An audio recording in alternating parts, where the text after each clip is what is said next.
I'm here with the Voloz Ensemble. We saw your show the other day and we thought it was wonderful. We really enjoyed it. I just wanted to chat to you about your Edinburgh experience. So I guess first off, just tell our viewers a little bit about your show.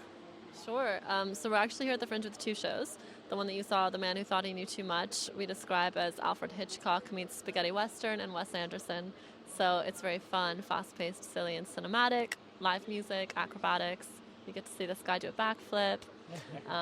Lots of different accents and physical comedy. And then our second show is The Life Sporadic of Jess, Wildgoose. That one's a bit darker and grittier. We describe it as Wolf of Wall Street meets Pixar and Tarantino. So it's like a dark psychological thriller about a woman trying to work on Wall Street in the 2000s. That one also has live music and it's very visually stunning and cinematically inspired. And so what are your roles? I know you were all performers. I saw you. You were fantastic. But what are your roles within the company itself? We really share all the roles. So we're non-hierarchical in that we write, act, direct, produce all together. And then we all have our little strengths, don't we? Our little things that we kind of gravitate towards. Paul, for example, does a lot of the visuals. Liv does a lot of the programming, a lot of the fundraising. I do a lot of the finance. Em does a lot of the programming as well, a lot of the logistics. But generally, all decisions at a kind of high level are collective. Yeah, exactly. And so what does it take to bring a company, I think you were 5 on stage, am I right? What does it take to bring a company of 5, and presumably there's some people in the background, to Edfringe? Do you mean financially or just in all aspects? In all aspects, I guess.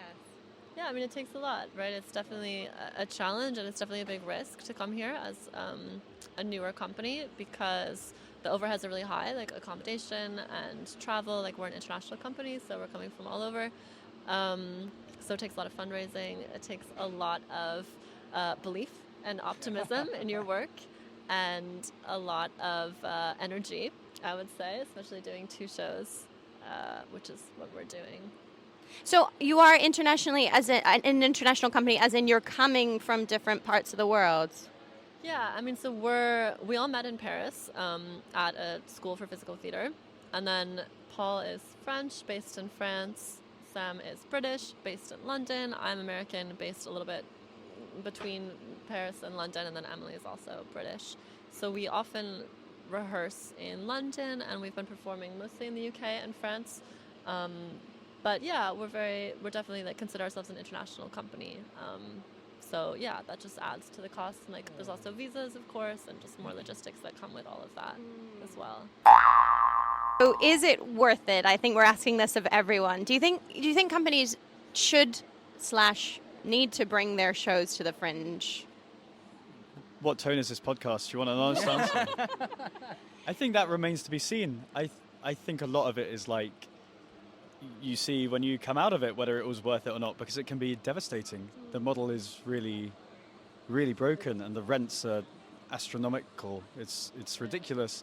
I think there's only so long that the Fringe can survive. I think there's only so long that people will tolerate bringing their work here.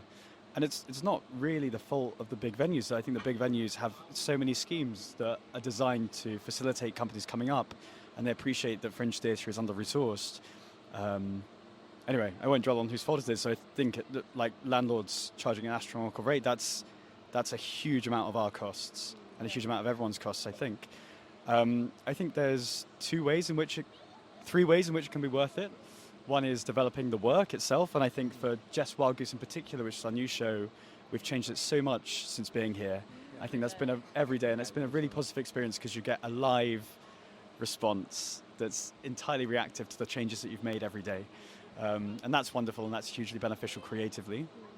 I think that financially it can be beneficial if you're working on the right model. But it takes a while to get to that model. I think last year was our first Fringe, and I wouldn't say that was... we broke even last year, but I wouldn't say it was financially beneficial. This year I think we'll manage to do better than that, which is good. That is because we're bringing 2 shows. Well, exactly. Yeah. It's only because we're bringing 2 shows that we're able to do that. And obviously there's a huge amount of work that goes into that is unpaid as well. We all do several jobs at the same time at the moment.